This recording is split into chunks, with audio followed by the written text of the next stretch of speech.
My name is Erica Marlowe. If someone had told me a year ago that I would be sitting here, recounting a story that defies everything I thought I knew about life and death, I wouldn't have believed them. I was a nurse, a mother, a wife, just an ordinary woman living an ordinary life. But in a single instant, everything changed. It was October 12th, 2023, a date that will forever be burned into my mind. That morning started like any other. I woke up early, made breakfast for my family, and kissed my husband before heading out for another long shift at St. Mary's Hospital. I had worked there for over 10 years, caring for patients, comforting families, and witnessing both the fragility and resilience of the human body. That day had been especially exhausting. A new influx of patients had arrived, and the emergency room was stretched thin. I spent hours moving between beds, adjusting IVs, administering medication, and offering reassuring smiles to those who needed them. But underneath it all, I felt something I couldn't quite explain. A heaviness, as if a storm was gathering just beyond my vision. By the time my shift ended, I was drained, both physically and emotionally. The rain had started falling as I walked to my car, the droplets cold against my skin. I pulled my coat tighter around me, eager to get home to my family. My 2 children, Olivia and Caleb, would be waiting for me, probably already in their pajamas, their laughter filling the house. My husband, Daniel, would have made something warm for dinner, and we would sit together, sharing the small moments that made life beautiful. I started the car, turning on the heater to chase away the chill. The roads were slick with rain, the streetlights casting a hazy glow on the pavement. I remember gripping the wheel tightly, my mind running over the events of the day. A patient in room 203 had held my hand just before I left, whispering a soft, "God bless you," as I adjusted his blanket. It was a small thing, but in that moment, it had meant something. The road ahead was quiet, only a few cars passing by. My eyelids felt heavy, my body craving rest. I took a deep breath, forcing myself to stay alert. And then, in the space of a heartbeat, everything changed. Headlights, bright blinding headlights cutting through the rain. A car veering into my lane. The scream of tires against wet asphalt. My pulse slammed in my ears, my hands jerking the wheel to the right. But there was nowhere to go. A deafening crash. The sickening sound of metal twisting, glass shattering, pain. Then, nothing. They say that when a person dies, their life flashes before their eyes. But that wasn't what happened to me. There was no montage of memories, no slow unraveling of moments. Instead, I felt myself pulled away, as if something unseen had reached inside of me and gently lifted me out of my broken body. I hovered above the scene, watching everything unfold beneath me. The crumpled wreckage of my car, the steam rising from the mangled hood, a man running from his vehicle, frantically calling for help, and then the distant wail of sirens cutting through the rain. Paramedics arrived swiftly, their movements precise and urgent. I saw them pulling my body from the wreck, laying me on the ground, working desperately to revive me. But the strangest thing was, I felt no fear, no panic. I wasn't gasping for air or screaming in pain. I was simply there, watching, weightless. One of the paramedics, a young man with dark hair, knelt beside my lifeless form. His hands pressed firmly against my chest, counting each compression. "Stay with us," he murmured, his voice strained. But as he worked, something else happened. His lips moved, forming words not meant for anyone but God. He was praying. A warmth filled me then, something deeper than anything I had ever known. I wanted to tell him it was okay, that I wasn't afraid, but I had no voice, no breath, no body. And then, something even more extraordinary happened. A light. Not from the ambulance or the streetlights, but something far greater. It wasn't just brightness. It was alive, surrounding me, pulling me upward. The chaos of the accident faded. The rain, the flashing lights, the shouting, it all disappeared into silence. I felt a presence, powerful, all-consuming. And then, I heard my name. Erica. It was not a sound, not like human speech. It was deeper, resonating in the very core of my being. The moment I heard it, I knew. Jesus. His voice held a love so overwhelming, so pure, that tears streamed down my spiritual face. Though I couldn't yet see him, I felt him, a presence greater than anything in this world.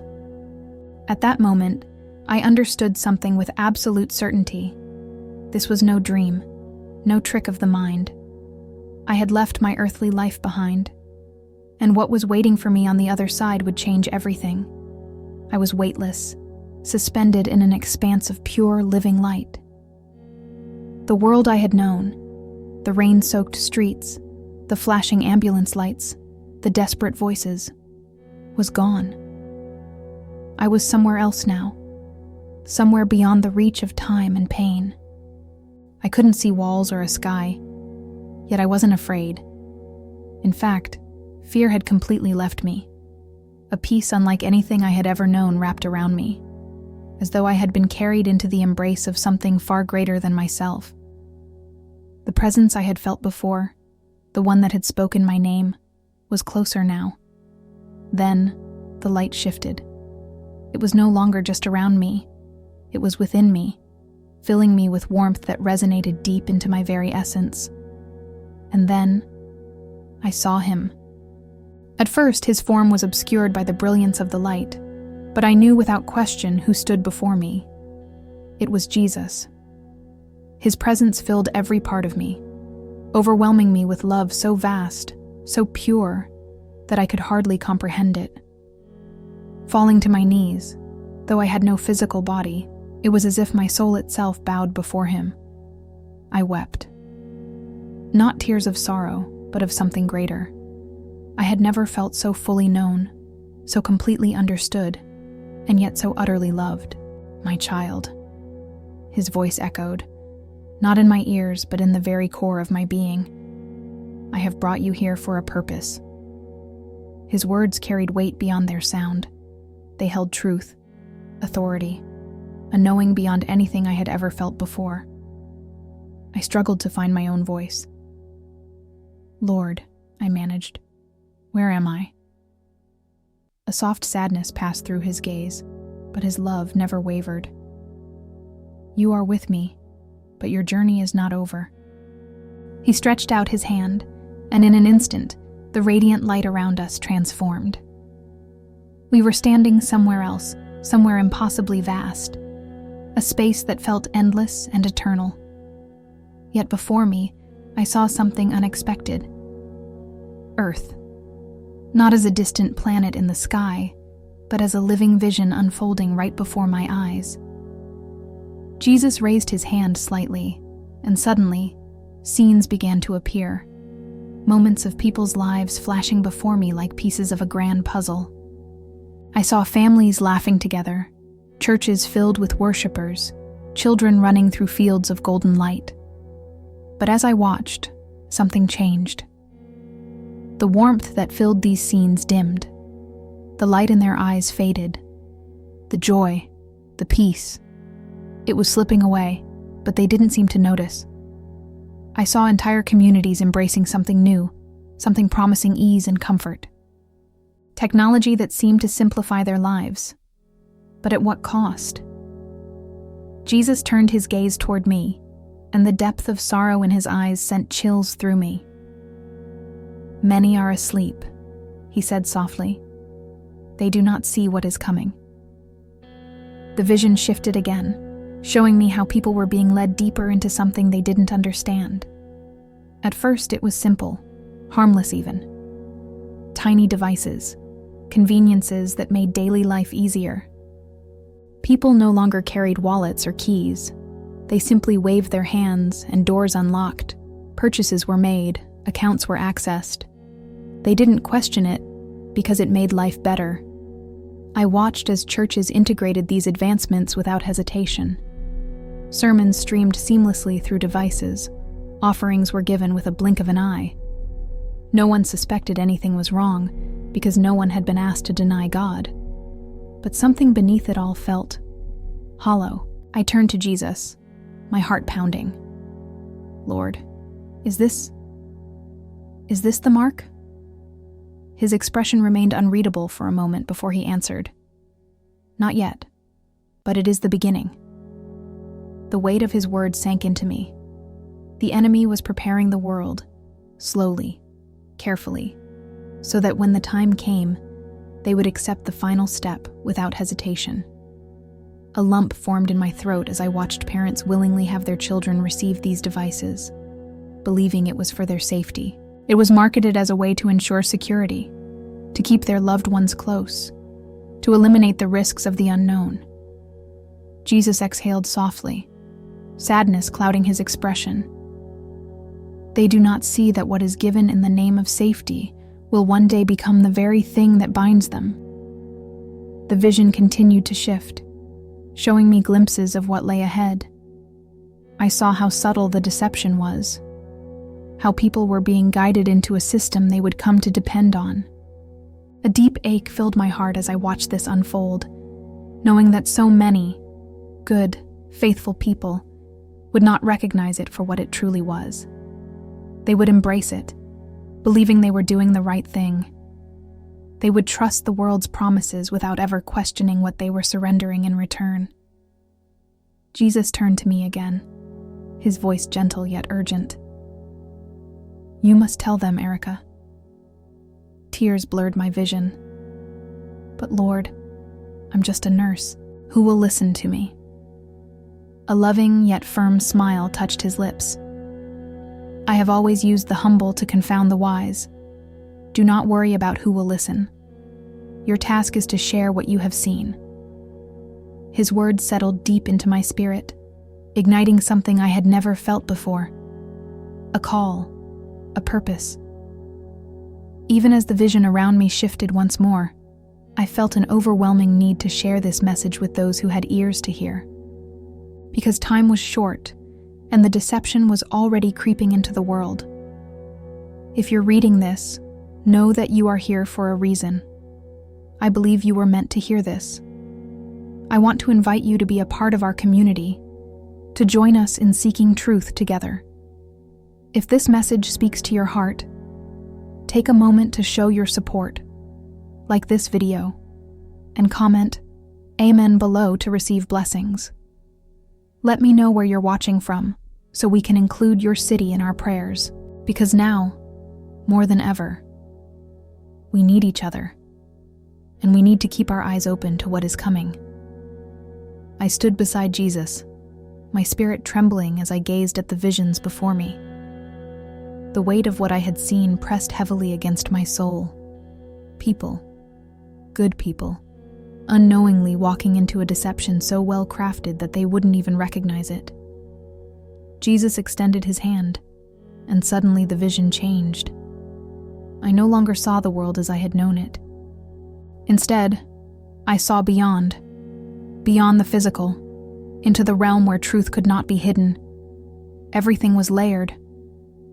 There was the world that people saw, the cities bustling with life, families gathered around dinner tables, churches filled with worshipers.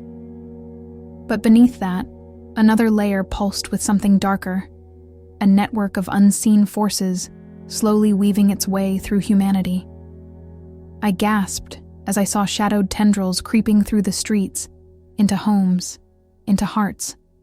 It was not physical darkness, but something spiritual, something that touched the very fabric of human thought. And yet, no one reacted. No one seemed to notice. They cannot see it, Jesus said beside me, his voice filled with sorrow. They walk in a world veiled by deception. I turned to him, my voice shaking. But why? Why can't they feel it? Why don't they sense that something is wrong? His eyes met mine, holding the depths of eternity within them. Because the enemy does not take by force, he seduces. He makes the path easy, comfortable. He tells them what they want to hear, and little by little, they surrender their discernment in exchange for security, for ease, for acceptance. A chill ran through me as I saw people holding out their hands, smiling as they accepted what was given to them. It was so simple. A small procedure, a device no larger than a grain of rice. They were told it would make their lives better, safer, more convenient. I watched as parents reassured their children, as churches welcomed the change, as entire societies embraced this new advancement without hesitation. Then I saw something else. Those who hesitated. They felt it, even if they couldn't explain it. A whisper in their spirit, a resistance deep inside. But they were alone. They were told they were overreacting, that they were being irrational. And slowly, one by one, they gave in. Tears burned in my eyes as I turned to Jesus. Lord, what happens to them? His expression darkened with sorrow. Their hearts grow dull. Their ears stop hearing. What begins as convenience becomes dependence. And once they have given their minds, their spirits are next. I looked back at the vision before me, watching as those who accepted the change seemed the same at first. They still spoke of faith. They still attended church. They still prayed. But something was missing. The spark. The depth. The connection. They don't even realize it's happening, I whispered. Jesus placed a hand on my shoulder. That is why you must tell them. A deep urgency filled my soul, stronger than fear, stronger than doubt. I knew I couldn't stay silent. I had to speak, to warn, to wake people up before it was too late. If you're listening to this, I believe you're here for a reason. What I saw was not for me alone. It was for all of us. The world is changing, faster than we can understand, but we don't have to walk this path alone. If this message has reached your heart, I want to invite you to be part of this community. Join us, subscribe, and be a part of something greater. We are meant to walk this journey together, with our eyes open and our hearts seeking truth. Stay with me, because what I have to share next, it changes everything. I felt a heaviness settle deep within me, an ache that went beyond sorrow. It was grief, not for myself, but for the countless souls walking unknowingly into darkness. The vision before me shifted again, revealing a different side of the world, a side hidden in plain sight. Jesus stood beside me, his presence unwavering, his eyes filled with love, yet tinged with sorrow. "Look closer," he said. At first, everything appeared normal. People going about their lives, families gathering, laughter ringing through the streets. But then, like a veil being lifted, I saw what had been there all along. There was something lurking beneath the surface of society, something subtle yet powerful. It was woven into entertainment, education, government, even the very foundations of faith. A carefully constructed deception, so brilliantly designed that those who embraced it believed they were choosing it freely. I saw how it had begun, decades, even centuries ago. The enemy had not rushed his plan. No, he had been patient, planting seeds that would one day bear the fruit of control. People were not forced into bondage. They were led there gently, willingly. It began with ideas, with cultural shifts that seemed progressive, enlightened. It whispered through television screens, through books, through music, shaping the way people thought, how they viewed themselves and the world. I saw how technology played its role. It started with small conveniences, tiny sacrifices of privacy, of independence, each one so minor that no one saw the chains forming around them. Jesus' voice was firm, yet filled with compassion. The enemy does not come with chains, he comes with promises. I watched as people accepted the new systems, each step leading them deeper into reliance. The devices they carried became extensions of themselves, guiding their choices, monitoring their emotions, shaping their reality. And then, I saw something chilling. Those who resisted, those who questioned, were pushed to the edges. They weren't imprisoned, not in a way that could be seen. No, their isolation was more subtle. They were ridiculed, dismissed as outdated, as conspiratorial, as obstacles to progress. I watched as pastors stood in pulpits, assuring their congregations that everything was fine, that this was simply the natural evolution of the world. Faith and progress could walk hand in hand, they said. There was no need for fear. And yet, I saw the weight in their eyes, the quiet hesitation, the questions left unspoken. Some knew deep down that something was wrong, but fear held their tongues. I turned to Jesus, my heart breaking. Lord, how do they not see? His gaze was steady. Because they no longer listen. I saw it then. The slow numbing of the spirit, the gradual closing of ears to truth. The whispers of conviction growing fainter until they were nothing more than background noise in a world filled with distractions. I clenched my fists, the urgency inside me rising like fire. Then we have to wake them up. Jesus smiled, a smile filled with infinite love. That is why you are here. If you are hearing this, I believe it's for a reason. This message is not just words. It is a call. If your heart feels stirred, if something within you is awakening, then I ask you to stand with us. Like this video and comment Amen below to receive blessings. Let us know where you're from so we can include your city in our prayers. We are not alone in this battle. We are a family, a community, and together, we will walk in truth. The vision before me continued to shift, revealing the final stages of the deception. What had begun as simple conveniences had become necessities, and what were once choices had become requirements. The world had adapted so gradually that most never realized when the line had been crossed. I saw a world where the system was fully in place. People no longer carried wallets, no longer had passwords to remember or keys to misplace. Everything they needed was inside them, connected, monitored, controlled. A society of seamless efficiency, of effortless transactions, of ultimate security. And yet, something was missing. The light that once filled people's eyes had dimmed. Their faith was no longer lived but automated. They still spoke of God, still attended services, still read scripture, but their connection to Him had weakened, their hunger for truth dulled. Jesus' voice broke through my thoughts. They do not see the chains because they were given to them as gifts. I turned to Him, shaking my head. But surely some realize it? Surely some fight against it? He nodded, and suddenly I saw them. Scattered across the world, there were those who had refused. They had sensed the danger, had listened to the quiet warnings in their spirit, had chosen to walk away rather than comply. But their path was not easy. They could not buy from the same stores. They could not access the same services. Many had been cast out from their communities, their families.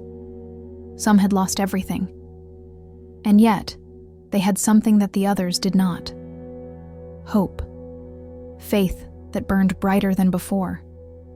I saw them gathering in small groups, in hidden places, their voices lifted in prayer. They shared what they had. They supported one another. They lived by a strength that did not come from this world. I watched as miracles unfolded among them. Food multiplying in their hands. Bodies healed by faith alone. Doors opening when there were no keys. Jesus' expression was filled with love as He looked at them. These are my faithful ones. They will walk in darkness, but the darkness will not overcome them. Tears blurred my vision. I saw families making the painful choice to stand firm, even as everything was taken from them. I saw children raised without the comforts of the world, yet richer in spirit than those who had everything. I saw the war that was coming, not a war of weapons, but of the soul. And then, Jesus turned to me. "You must tell them." His words carried the weight of eternity. I nodded, my heart pounding with the truth of what I had seen. There was still time, but not much. I stood before Jesus, my heart heavy yet burning with purpose. Everything I had seen, everything he had shown me was not just a warning. It was a call to wake up, to see beyond the illusion, to recognize the battle that was already unfolding. The world was changing. The deception was not coming. It was already here, wrapping itself around people's lives, their faith, their very souls. And yet, so many were still asleep, unaware of what was at stake. Jesus turned to me, his eyes filled with love and sorrow. "Many will not listen," he said gently, "but some will, and for them this message must be spoken." I took a deep breath, feeling the weight of his words settle into my spirit. The enemy's greatest weapon was not force, but deception. He would not take by violence, but by persuasion. He would convince people to surrender their own freedom, to trade truth for comfort, to choose what felt good over what was right. I saw how it would happen, how fear would drive people to accept solutions without question, how convenience would lead them into willing dependence. They would be told it was for their safety, for their progress, for the greater good. And by the time they realized what they had given up, it would be too late. But I also saw something else. Hope. I saw those who would stand firm, who would refuse to bow, who would choose faith over fear. They would face trials, they would endure suffering, but they would never be abandoned. Because Jesus had already overcome. He had already won the victory. And those who remained faithful would walk in his light, no matter how dark the world became. I felt a pull, a shift around me. The vision was fading. My time here was ending. Jesus placed his hand on my shoulder, and I looked into his eyes one last time. "Tell them," he whispered, "and remind them, I am with them, always." And then, I was falling. A rush of air, a sudden heaviness, and then, pain. The beeping of hospital machines, the distant sound of voices. My eyes fluttered open, and I gasped for breath. I had returned. The doctors called it a miracle. They had lost me for over 7 minutes, yet here I was, alive. But I knew the truth. I had been sent back, not for myself, but for you. If you are hearing this, it is not by chance. You were meant to receive this message. Jesus is calling you to open your eyes, to seek truth, to stand firm in faith. The time is short, but his promises are eternal. And before you go, I invite you to continue this journey. There is more to be revealed, more that will change your life forever. Click on the video appearing on your screen now. It is a message that will be glorious and revelatory for you. Thank you for being here. Stay strong, stay faithful. Amen.